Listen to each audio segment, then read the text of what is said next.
15,000 দিতে পারবো না, 8,000 দেবো। বাস্তব কথা বলছি, আমার এখন এই কথাটা মনে আছে। 8,000 দেবো। যেই জিনিসটা আপনার হালাল, যেই মেয়েটাকে হালাল করবে, যেই মেয়েটাকে হালাল করে বাড়ি নিয়ে আসবে, সেই টাকার দিতে দ্বিধাবোধ করছে, আর যৌতুক নিচ্ছে যেটা হারাম সেটা 1 লাখ চাচ্ছে। আস্তাগফিরুল্লাহ। আজকে আমাদের এইগুলো সমাজে চলছে।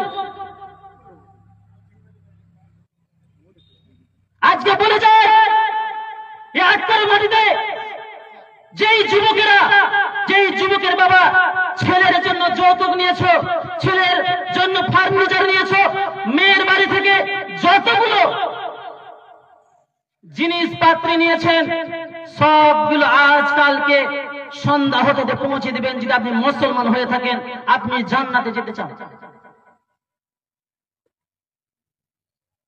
পৌঁছে দিবেন ফার্নিচার, মিটকেস, সেই বস্তার অ্যাপাচি টাকা যতগুলো আপনি নিয়েছেন শ্বশুর বাড়ি থেকে সবগুলো পৌঁছে দিবেন সেই মেয়ের বাড়িতে।